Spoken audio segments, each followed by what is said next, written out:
इदम श्री सद्गुरुवे नमः। जन्म शताब्दी पुस्तक माला 82। भगवान के अनुदान किन शर्तों पर प्राप्त करें। डे 5।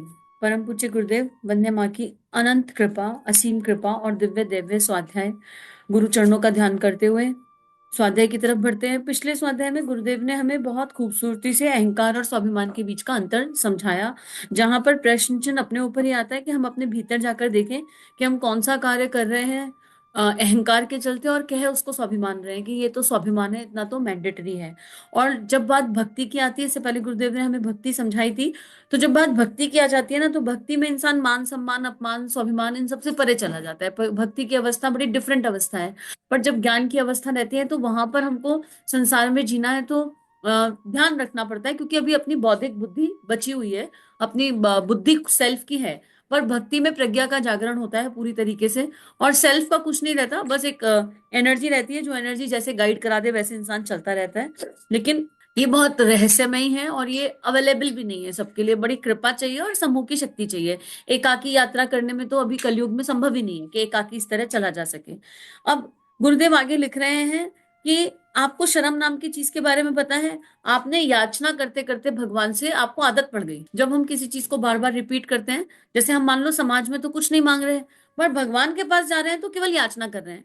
आज हमको फलाने मंदिर दर्शन करने के लिए जाना है, या हमको 4 दिन बाद दर्शन करने के लिए जाना है, तो उसके पहले ही मन में ये भाव आ जाता है कि हम क्यों जा रहे हैं। हम अकारण मंदिर भी नहीं जाते, हम हमेशा कारण से मंदिर जाते हैं। हम हमेशा उपासना भी कारण से कर रहे हैं। और हम जब भगवान के आगे ऐसे याचक से बन जाते हैं, या ऐसे आदत बन जाती है, मुंह ताक कर मांगने लगते हैं, तो गुरुदेव कह रहे हैं फिर हमारी ना शर्म खत्म हो जाती है अंदर से। तो शुरू में तो हम मूर्ति के आगे मांगेंगे, फिर हमें पता नहीं चलेगा हम कब इंसान के आगे मांगना शुरू कर देंगे। हमें ये आइडिया नहीं लगेगा कि हम कब इंसान से भी मांगना शुरू करेंगे, और फिर कल हमारी आंखों की शर्म खत्म हो चली जाएगी। इसी संबंध में गुरुदेव कहते हैं, एक घटना याद आ गई। एक बार संत इमरसन के पास एक आदमी गया। वह हट्टा कट्टा था, जवान था, मांगने लगा। तो उनसे कुछ कहते तो नहीं बन पड़ा, पर उन्होंने क्या किया, एक कपड़ा उठा करके अपना मुंह ढक लिया। दूसरों ने कहा, साहब आपको देना है तो दीजिए, नहीं देना तो इसे मना कर दीजिए। कपड़े से मुंह ढक लिया, ये क्या करते हैं। उन्होंने कहा, मुझे देने में ऐतराज नहीं है, पर इस आदमी को देखने का मन नहीं है। क्यों नहीं है? क्योंकि इस आदमी ने इंसान की इज्जत को गवा दिया।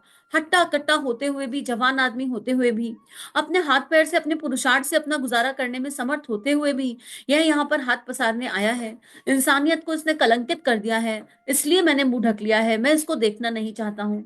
मित्रों, ना जाने किस लिए, ना जाने क्यों, ना जाने कैसा हो गया कि आध्यात्मिकता का स्वरूप आज ऐसा बन गया कि इनसे मांगना चाहिए। किससे मांगना चाहिए? देवता से मांगना चाहिए। देवता को तो देना चाहिए, दानात वासा देवता। देवताओं को तो सहायता करनी चाहिए। नहीं साहब, देवता से तो मांगना चाहिए। अच्छा बेटा, किससे मांगना चाहिए? संत पुरुषों से मांगना चाहिए, देव देव पुरुषों से मांगना चाहिए, अमुक से मांगना चाहिए।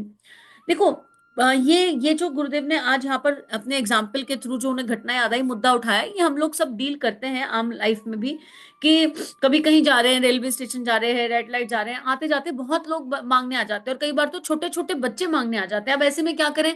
विवेकपूर्ण निर्णय क्या है? एक तरफ ये कहता है धर्म, ये कहता है ज्ञान, ये कहता है कि दान दे तो बहुत ध्यान से दान दे। सामने वाले ने अगर आपके दिए हुए दान का दुरुपयोग कर लिया, तो जो है वो जो कर्म बनेगा वो आपके खाते में आएगा। एक तरफ ये है। एक तरफ ये भी कहा जाता है कि भाई अपनी आंख नीची करो, दान दो तो ऐसा दान दो कि एक हाथ दान दे और दूसरे हाथ को पता ना चले।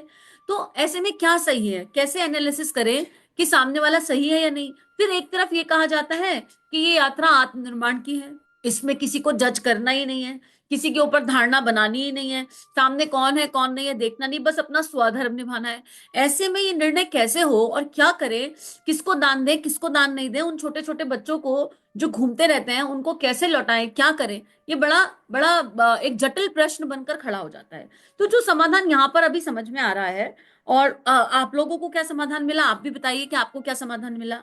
एक तो निश्चित बात यह है कि जब हम बात दान की कर रहे हैं तो हम दानी हो गए, और हम जब दानी हो जाते हैं तो हम कहीं सुपीरियर हो जाते हैं। मतलब हमारी जो मूल एनर्जी होती है, जो प्रणेता विचार होता है, हम अमीर और सामने वाला गरीब, तो हमको इससे तो बाहर आना पड़ेगा। ये एक तरह का अहंकार है। कंट्रीब्यूशन की एनर्जी की बात करते हैं, दान से तो हम बाहर निकल गए।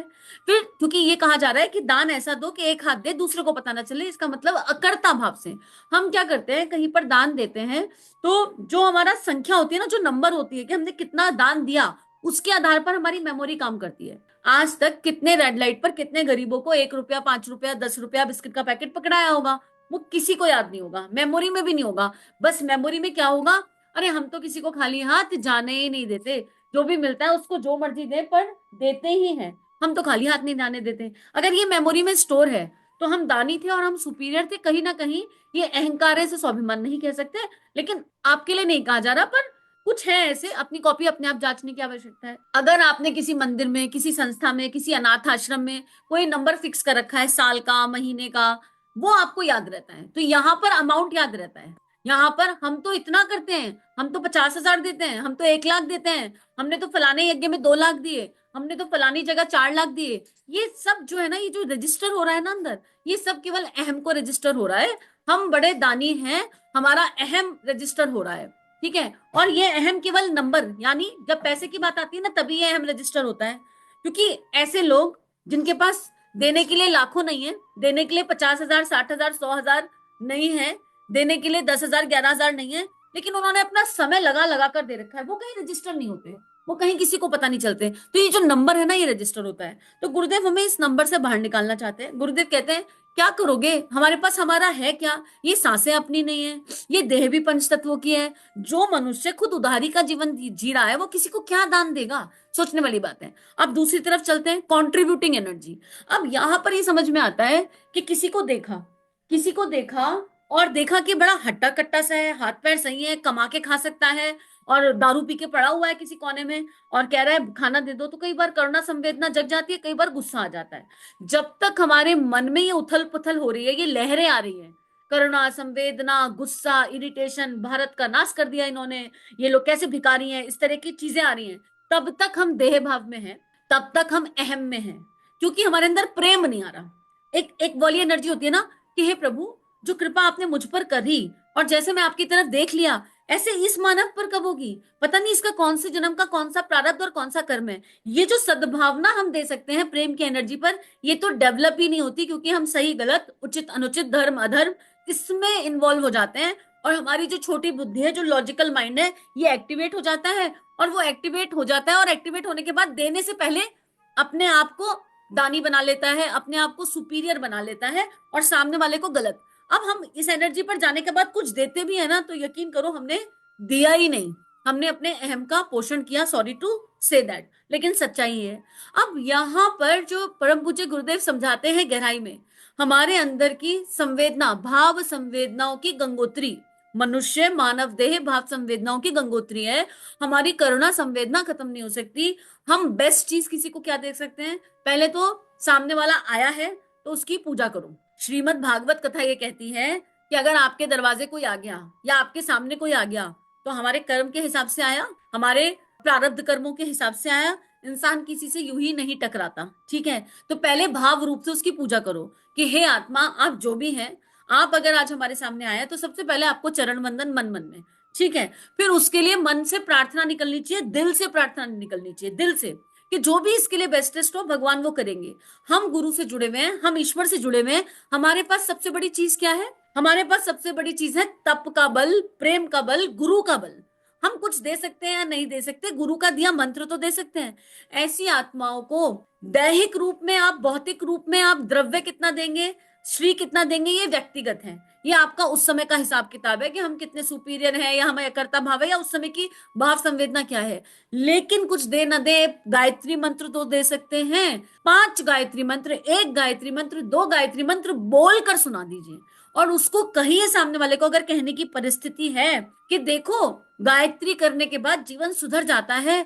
मेरे पास जो सबसे बड़ा बल है वो गायत्री का बल है, क्योंकि मेरे पास गुरु है, और गुरु ने गायत्री के अलावा कुछ सिखाया नहीं, और उस गायत्री को करते करते मेरा जीवन बदल रहा है। अब क्या होगा, जब आप गायत्री चैंट करेंगे तो आपका जो भी इमोशन है वो उस मंत्र में मिक्स हो जाएगा। शब्द भ्रम है, बहुत सिंपल है, वो उसमें मिक्स हो जाएगा। आपके पास जो करुणा है, भावना है, संवेदना है, वॉट एवर इट इज, वो मिक्स हो जाएगा। अगर मन में कपट है, मन में अहम है, तो गायत्री कपट गला देगी, अहम गला देगी। पहले तो हम चैनल बने ना चैंट करने के, सामने वाला चाहे या ना चाहे गायत्री सुनेगा, पंच इंद्रियों से सुनकर, हो सकता है वो कह सकता है, मुंह बना दे, है पागल लड़के गायत्री मंत्र सुना रहे हैं, लेकिन उसके मुंह से गायत्री निकल गया। हो सकता है वो क्या कर रहे हैं, लेकिन वो आपका चिंतन करेगा कि यार ऐसा इंसान नहीं मिला जो कुछ दे न दे, गायत्री सुना रहा है। आपने अगर सद्भावना और अगर हमारी इंटेंशन प्योर है, हमारी इंटेंसिटी में प्रेम, करुणा, संवेदना है, यकीन करिए आपके अंतस से निकला हुआ एक गायत्री मंत्र, आपके अंतस से निकली हुई वो सद्भावना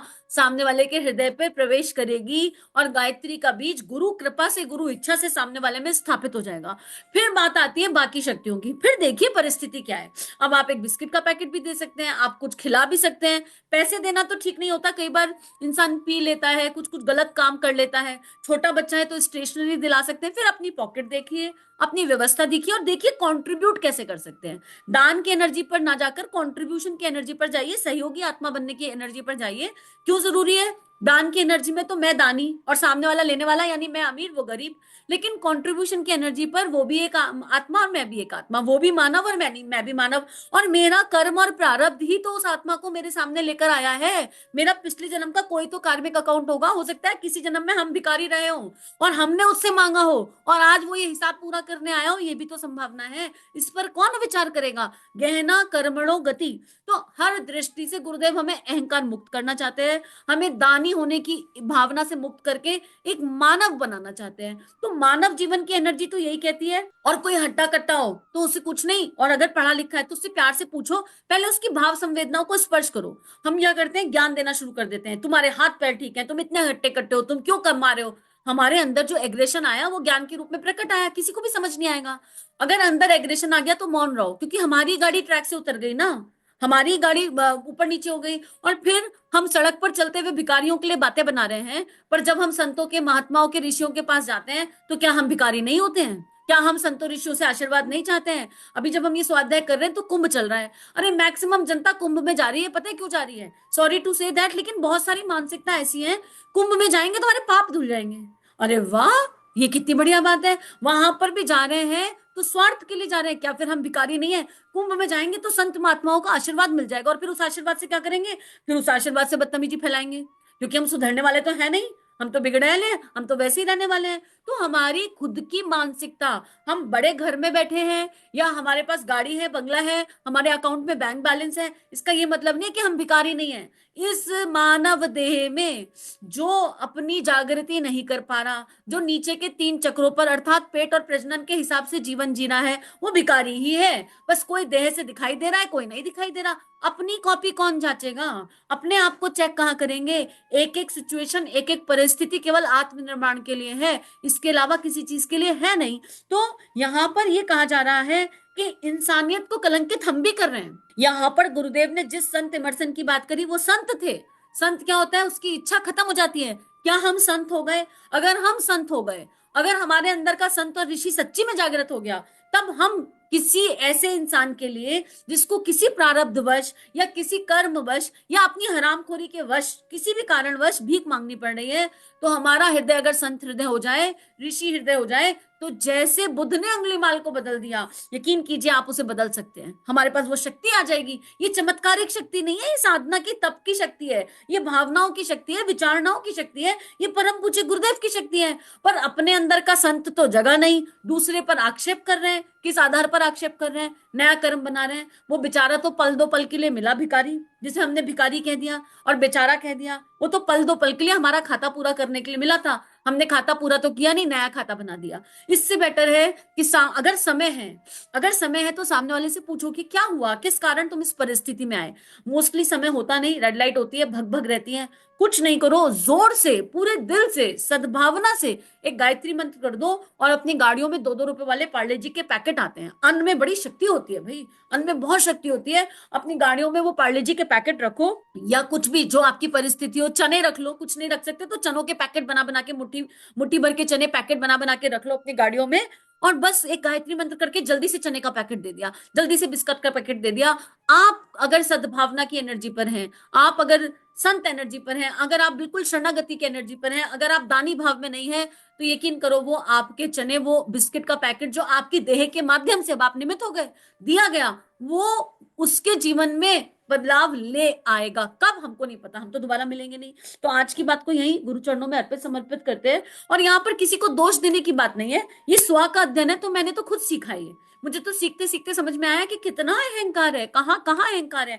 मैं भी ऐसी करती थी पहले, ज्ञान देना शुरू कर देती थी, अरे अच्छे भले तो हो, सद्भावना जागी नहीं, उसकी तकलीफ समझ में नहीं आई। तपस्वी तो हमसे ज्यादा है, हम घरों में रह रहे हैं हीटर चला चला के ठंडियों में, गर्मियों में एसी चलाकर रह रहे हैं, और वो पूरे कम कपड़ों में सर्दी गर्मी में घूमने की तपन रखते हैं। तो तपस्या की शक्ति तो है, बस उस शक्ति का जागरण ही तो नहीं हुआ। लेकिन तब तो वैसे ही करना है। अगर हम सही तरीके से चलें तो ये देश बहुत खूबसूरत, बहुत दिव्य हो जाएगा। और परम पूज्य गुरुदेव बस यही वैल्यूज और प्रिंसिपल्स दे रहे हैं। तो आइए एक नए भारत का निर्माण करें। पहले अपनी मनस्थिति को सुधारें और अपने अंदर के भिखारी को गुरु चरणों में अर्पित समर्पित करें। संत महात्मा मिल जाते हैं तो पीछे पीछे ऐसे भागते हैं जैसे पता नहीं कौन सा कारू का खजाना मिलेगा उनसे। कभी देने का भाव तो आता ही नहीं मन में, कभी चरण स्पर्श का भाव तो आता ही नहीं, कभी प्रेम से पल दो पल बैठ के सत्संग करने का भाव तो आता नहीं। पहले कुछ चाहिए, उद्धार चाहिए। कौन सा उद्धार? उद्धार हम अपना खुद ही कर सकते हैं, और कोई किसी का उद्धार नहीं कर सकता। जैसे अपनी रोटी खाने से पेट भरता है, सिंपल सा फंडा है इस लाइफ का। अब पानी, प्यास मुझे लगी है तो पानी मुझे ही पीना पड़ेगा। कोई मुझे पानी सर्व कर सकता है पर उसे गटकना और उसे पीना मुझे ही पड़ेगा। उसमें जो श्रम लगता है वो तो करना ही पड़ेगा। तो चलिए एक नए भारत का निर्माण करते हैं ताकि भारत इस ऊर्जा से मुक्त हो जाए। इदम श्री सद्गुरुवे नमः। सभी अपना ध्यान रखिए और इन भावनाओं को विश्वव्यापी बनाने के लिए सभी को आभार। 21वीं सदी उज्जवल भविष्य, जन जन में देवत्व का जागरण, आत्म सुधार समाज की सबसे बड़ी सेवा, अपना दीपक आप बनो। जी हाँ, ये सारी बातें हमें सिखाई आचार्य पंडित श्री राम शर्मा ने। परम पूज्य गुरुदेव की लेखनी ने इस जीवन को एक नई राह दी, आनंद दिया, और अब उनकी लेखनी को जन जन तक ले जाना यही मात्र एक उद्देश्य है। इसमें आपकी सहायता की आवश्यकता। आइए इस लेखनी को विश्वव्यापी बनाएं, जन जन तक इसको लेकर जाएं। चैनल को लाइक कीजिए, सब्सक्राइब कीजिए और सभी से शेयर कीजिए। इदम श्री सद्गुरुवे नमः।